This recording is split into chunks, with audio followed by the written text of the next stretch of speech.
तरफ से।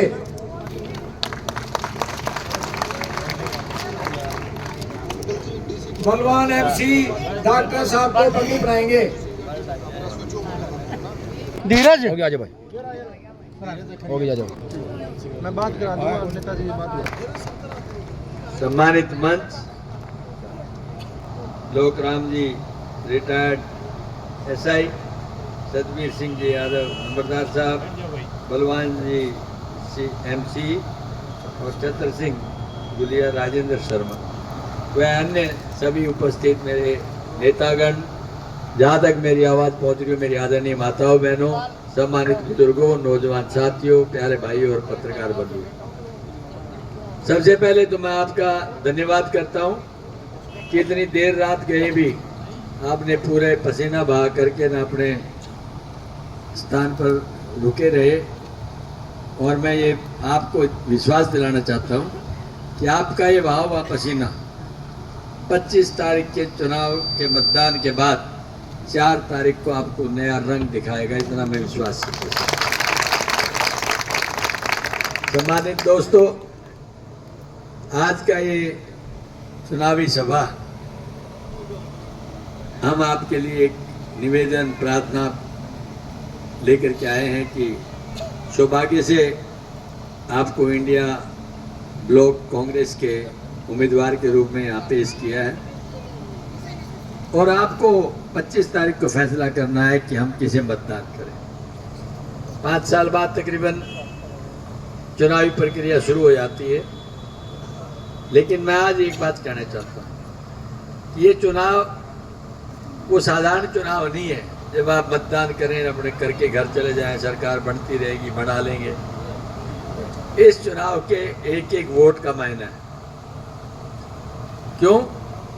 क्योंकि ये चुनाव अब की बार जिस मुद्दे पे लड़ा जा रहा है वो बहुत सीरियस है। प्रजातंत्र की रक्षा और संविधान की रक्षा, बेकारी और बेरोजगारी से बचाव और महंगाई को रोकवा, इन सब बातों के पीछे है चुनाव।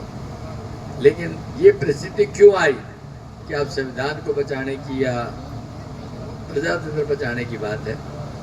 वो इसलिए आई कि वर्तमान सरकार ने एक व्यक्ति को जो मुख्यमंत्री है उसको अपने घर से भयभीत होकर के अपने पीछे के दरवाजे से निकलना पड़ा। एयरपोर्ट इसलिए नहीं गया कि रास्ते में अरेस्ट कर लेंगे, बस गाड़ी से 1000 किलोमीटर सफर करके अपने प्रदेश में गए। क्या ऐसा पहले कभी हुआ था? एक दूसरा मुख्यमंत्री जो मुख्यमंत्री रहते हुए जेल में था, आज भी है, अब जमानत हुई है 4 दिन पहले। क्या ऐसा पहले कभी हुआ? और जब ये 2 मुख्यमंत्रियों के साथ ऐसा हो सकता है, आप पर हम क्या है? तो ये सोच के देखिए, अगर उस पार्टी को तीसरी बार भी सत्ता आप दे देते हैं तो क्या होगा? ये विचारणीय विषय है। और भाई कोई भाई ये कहे कि वो तो केजरीवाल और शिबू सोरेन का छोरा हेमंत सोरेन गए, हमारा क्या? तो भाई पड़ोस में आग लगती है तो तपत घर तक आती है, और अगर उसकी अनदेखी करेगा तो जुलूस वो भी जाएगा। ये भी मैं बताता हूँ आपको, और हमको इस पर विचार करने की जरूरत है कि ये ज्यादती है। बिना किसी सजा के आप अपने तौर पे इस तरह काम नहीं कर सकते, लेकिन सरकार सत्ता के मद में है, उसको नजर नहीं आ रहा कि हकीकत क्या है। लेकिन मैं हमेशा कहता हूँ, मत कर इतना गुमान है बीजेपी के हुक्मरान, हमने तो देखा है चढ़ते सूरज को भी ढलते, तेरा सूरज भी नीचे आएगा, तेरा सूरज भी नीचे आएगा। लेकिन आपसे एक अपेक्षा करता हूँ कि जब बटन दबाए तो 4 बार सोचना, वरना पछतावे के अलावा कुछ नहीं होगा। और फिर दोहराएंगे कि लम्हों की गलती को सदियों ने भोगा है। फिर यही काम आप करेंगे, हम करेंगे। मुझे पूरा विश्वास है कि सारे भाई इस पर सीरियसली सोचेंगे।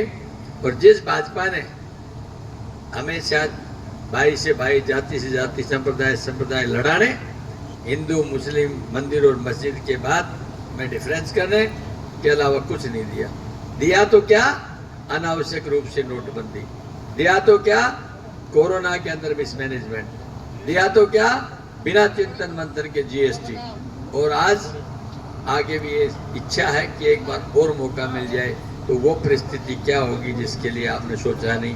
मुझे पूरा भरोसा है यह हर आदमी बड़ा समझदार है, अपनी गलती को नहीं दोहराएगा और आने वाले समय में 25 तारीख को कांग्रेस को वोट दे करके हाथ के ऊपर 1 नंबर निशान पे भारी मतों से आप जिताने का काम करेंगे।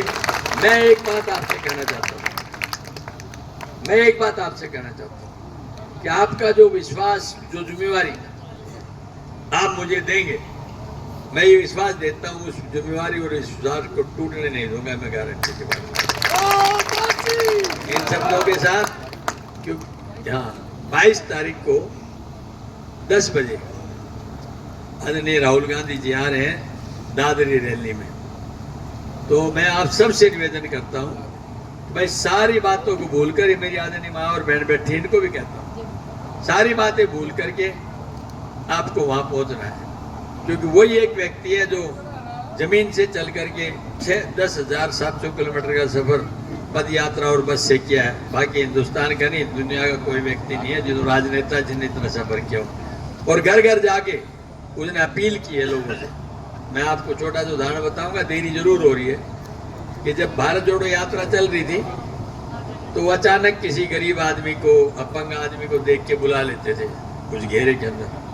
कई बार वहां से निकल करके किसी घर में घुस जाते। तो एक घर में घुसे, वहां पर एक 70 साल की बुजुर्ग थी। उससे जाके कहा कि माता जी ठीक है? बोले हाँ ठीक है। उम्र क्या होगी? बोले 70 साल। बोले ये कौन है बच्चा था? बोले ये मेरे बेटे का बेटा है, मेरा पोता है। और ये? बोले ये बेटे का बेटा मेरा दोता है। बोले ये आपसे कुछ मांगते हैं, दे देती हूँ? बोले मैं कहाँ से दूंगी, मेरे पास क्या है? बोले कोई खिलौने मांग ले तो? बोले नहीं। मिठाई मांग ले तो? बोले नहीं। क्यों? बोले मेरे पास पैसे नहीं है। तो फिर आप क्या करती हो? बोले मैं तो बस खा लिया पी लिया, रात को सो गई, सुबह उठ के बच्चों को देख लिया और काम कर लिया। तो बोले आपको महसूस नहीं होता?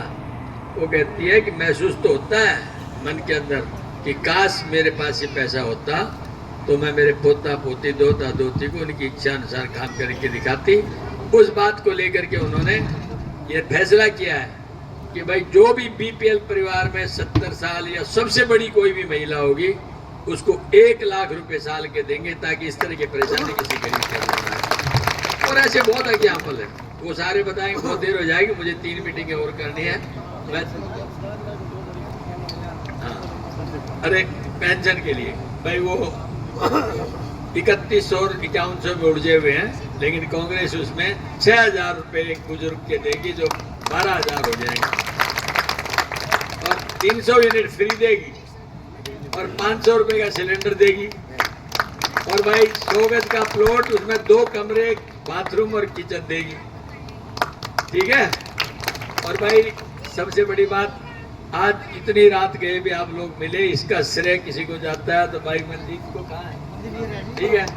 ये मैं और राम फर्जी और इनकी टीम को जो भी है, बट ये मेरे से कहने लगा कि भाई साहब रखो आप।